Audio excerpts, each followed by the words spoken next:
Ndaramukije nsina nakunze Ihore TV de bahamugisha kuri micro bien camera ni Beni.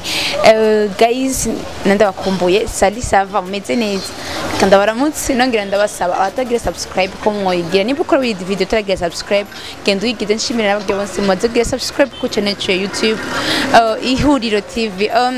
This time uno munsi nashimye kuvugana na bamwe mu bikorera utwa mu gisigara ca Bujumbura aho nshatse kuvuga abakora mu studio benshi bakunze kwita aba DJ donc abagiye badandaza imiziki badandaza ama filme nuko niyogiye turiko tuvugana n'aba DJ uno munsi kugira ngo batubwire bimwe mu kungene babonye bisanga mani ni sawa witwa Banita Lolilo izina ryawe ryabaye Banita Gile amazina yose wahaye n'abavyeyi Banita Dusabe Gile ngabambanga mu Kamenge kujya gatanu Gile tuko tubaza kubyerekeye bisangamani wayakiriye gute saison 1 kuko ubuturura tuko turi mu saison 2 mbona yakiriye neza kuba bayikinye neza cyane iratwenza nayikunze cyane abakinyi bose bakinyemo nabakunze cyane na Jojo yakinye neza cyane ndabashimiye cyane bayikinye neza kandi ahora itunziza amahera menshi cyane amahera menshi cyane mvuze amahera menshi vuze bavuze nyene abantu baza kuyigura ngaha babona ko iryoshye cyane twenza kaca bavuga rega basi tugende tuyigure turabe ngene tushobora kuyiraba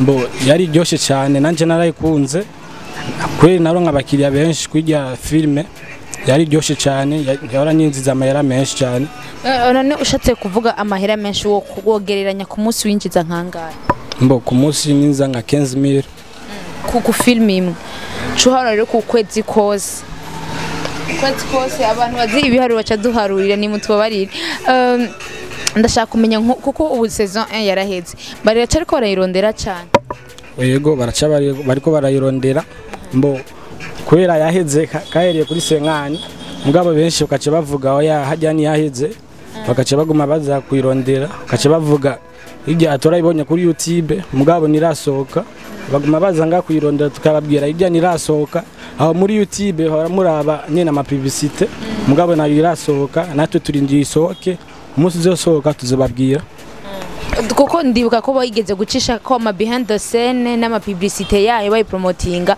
baraza kwikubaza muri kige gihe bari babonye ama publicité yayo kuri YouTube yego barabaza kwimbaza benshi cyane ubu ko saison de yasohotse bahora baza kwira oya ntibaraza kubera twari twababwiye ko itarasohoka none n'igiki kirukira kugira ngo mubamenyeshe kuri kirasohoka ni nkuko degenda mugayisohora abantu nyene tukaca tubabwira ko yasohotse bakaca babwirana bakaca baza nga kwitora mwiteze ko muzoronka amafaranga ngana gute canke mubonye urudandazwa maze kuyibona urovye saison 2 na saison 1 ubona uburyo buzobandanya bwiyongera cyane mbo bishobotse buzokwiyongera ko baca bashiramo bagire travail bazo iryoshe bashiremo nyine turungo bakaca bavuga nyene reka tuyiryoshe abantu baguma bavuga abantu ijya film iraryoshe cyane naho iguma ibandanya bazoza barayirondera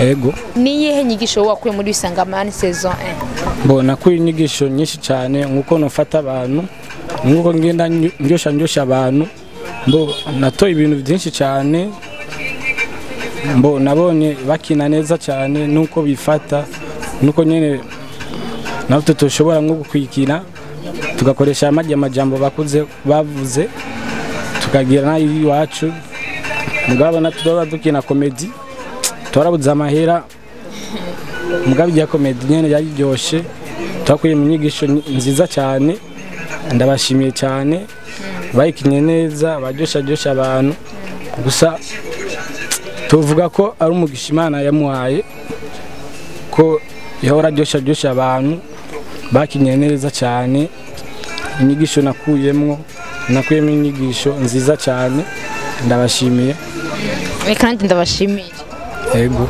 yes nkuko nababwiye uno musi tuko tuvugana n'aba DJs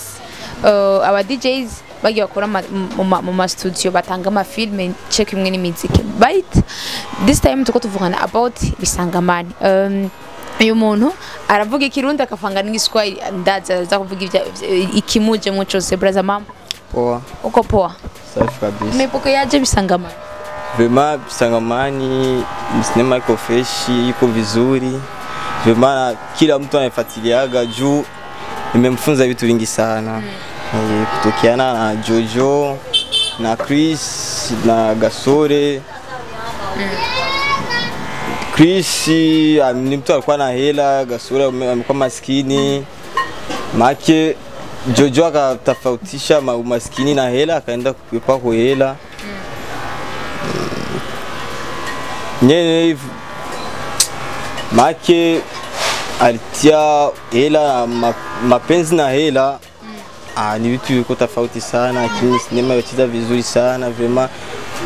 Na kila mtu anapendaga juu imo blage, imo serie, imo kila kitu, inafunza mtu vitu vingi sana. Wewe ukimwona mama yake Jojo utakamwambia nini? Mama yake Jojo. Vraiment naweza kumpatia bonne chance juu sinema imecheza vizuri sana. Ni kitu gani sasa kumkonsea mama kama mama Jojo? Kitu gani sasa kumkonsea? Sinadhani kumkonsea. Maaki amependa hela sana. Amependa hela sana, mwisho katokea mtoto wake akapenda mwenye na hela. Hivi unachuuzaga mara ngapi kwa siku? Vraiment anza kachuuza mara 4 mara 3 hivi. Kwa siku moja. Hapo yani franga inaingiza kama franga za barabara. Hata 3000 2000 hivi. Okay. Wewe hii studio yako na miezi ngapi? Shakuwa na mwaka. Hivi abayitafuti sana juu senzo de haiko au hivi mwa tafuta sana ni kama mtu anataka kuirudilia ndani atizame vibishaga pita maki asubiri senzo de itoke ndio afatisha senzo de ile wakati ilikuwa inavuma sana ile wakati ikikinga ki saison 1 face tone sangamani mlikuwa mnaingiza franga za kiasi gani? Vraiment franga zinaonekana mimi bakwana kawia sana kuitoa. Balikuwa na kawia. Nakutana wanatoa kamoja, papita miezi miwili kangine tena. Nasikia makia. Nile tu mtu akiwa kushika kamoja hakuna franga zote ingiza. Kitu gani utazika ukawaomba wenye wanaitayarisha? Mwe basi wanikoba naitoa hata kuinga. Lakini wewe kwa natoa kuinga mara 3 kama sidangani? Sio kuinga mara 3. Bebanza kutoa kuinga mara 3 wa mwisho akiwa kwanza mu event hivyo kupenda mbele watu kamoja. Sawa brother, sasa unategemeaje saison de kwa hivi unajua kama saison de ishatoka tena pia toka kama episode kama 2 ushagaziona kwanza? Ndio nishagaziona. Ukiangalia saison de kunachezeka unatarajia uko na espoir kama utapata zile franga zile unapata au utazidisha au utashuka? Ndazidisha vraiment juu ni sinema napenda sana. Ndio. Okay. Nibabwiye am the Bramigisha ihuriro TV numunsi nahisemo kuvugana na DJs about bisangamani. Natevye kandi amuha kwanza kajyo baramutse bakunze ihuriro TV yongera nabidondora sava. Sava bien. Meze neza. Ndashima. Bitwande. Nitwa Fisto gusanye nezina ryo nkoresha mu DJ ni Faston. Faston ni akazu kamaze mu myaka ingana. Shanoro ko ari nk'imyaka 5 uko kuva nkikiga muri primaire ako kazi naragakora cyane bwa bisangamani igihe yaza umunsi wa mbere ubona bisangamani cyane mu minsi ya mbere batangura kwikubaza abakiriya byagenze gute? Bisangamani umunsi wa mbere yaza ngaha vraiment abantu barayikwirikiranye cyane barayitaho cyane gushika wazubona murindwe basoye kamwe ukazubona iyo ndwi yose nk'abo bari ati kuri murindere muri iyo ndwi turabe ko toshora kuronka kandi gusa akambuza amahoro cyane gusa cavuga ati urera igihari ni hatari. None bavyakiriye gute donc amafaranga yaraboneka warinjiza wewe? Yego vraiment naragerageza kubera nashobora gushobora nkateresheje nka 3 canke 2 gusa ku munsi nkazironka mu inyungu itari nke. N'inyungu ingana gute? Ku munsi mvuze ati ngo ndateresharije kamwe nashobora kugakuramo amafaranga 2000 gusa. Uteresharije duta turumva ni men. Yego. none nk'ubu bari bamaze iminsi batabona bisangamani ku bw'agacere twarimo ka saison 2 ntiwaronka kungene ntibakugora nta ma feedback waronka byemeze benshi barambaza ati mbe byagenze gute naca ndababara ati bisangamani turindire saison 2 turaba ukuntu bigenda bakaca bazakurikira bakondokize umva bakurikirana izindi filme gusa n'ubu barindiriye saison 2 uko ushobora gusohoka kandi ndibazangira bazokurikirana cyane. Saison 2 imaze gusohoka sinzi ko wari ubifise ayo makuru tugeze kuri episode 2 ni episode 2 zimaze gusohoka uramaze kuyikurikirana aho sinari bwa kwinjira kuri nani ndabe kandi sinameruse gufungura connection kuri phone kugira ndabe yuko boba washizeko ndasabye kwanza ubanza uje kwiraho bisangamani saison 2 amani nagaruka uzombwira kungene wayibonye uravye kuko ngene baguma bayirondera muri zigiye minsi saison 1 yari yaheze ugerageje kuraba ubu koko saison 2 deja iramaze kuja ku isoko ubona amafaranga zo kwiyongera cyangwa azomanuka ndaraba nyene nta umuntu nyene amenye ukuntu ibintu bigenda harazoduga canke kwazomanuka urumva byose zobari ni Imana gusa mu bisanzwe byose ni atari wowe hajye bisangamani yakwigishije iki bisangamani mu bisanzwe nka twebwe abajene rafise message nziza cyane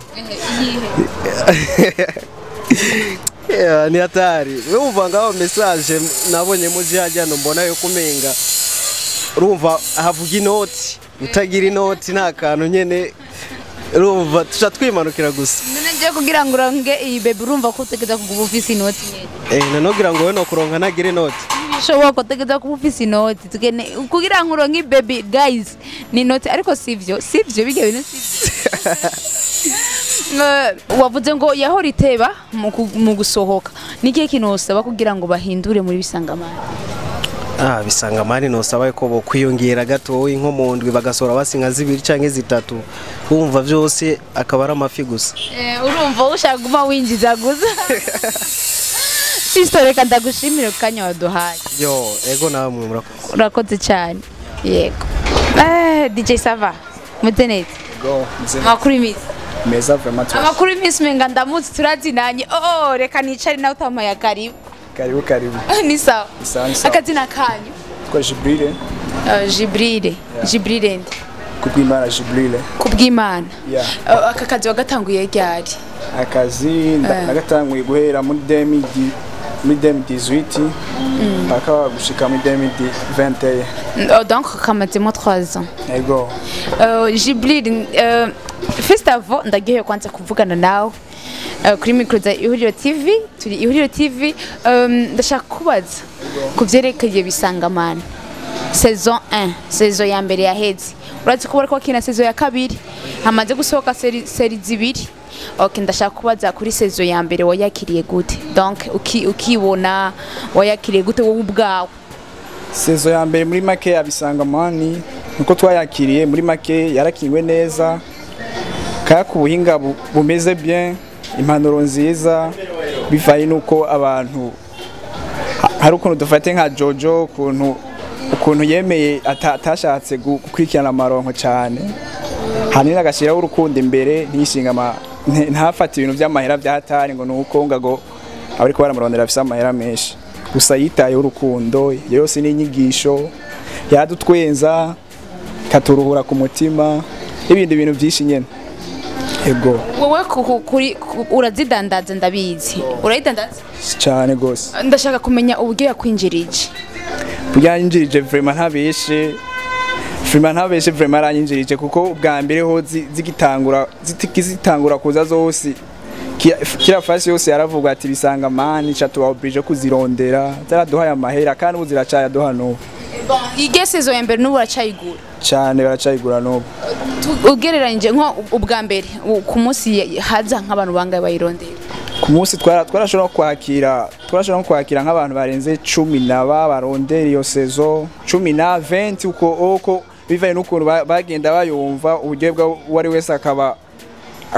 afise nani oblige ko uvuga ati yoshora kuyigura ikaza biragenda uko nyene nige saison imwe mwigurisha ngahe sizo yose muri make ngene twazigurisha ubwa mbere gusa nuko zaciye ziragira bwa mbere twagurisha 3.5 donc épisode episode 3.5 comment ça reko turonka plus de 20 urumva ko wayinjiza kundwi asha waregeranye ego vraiment amafaranga araboneka atari make vraiment turabishima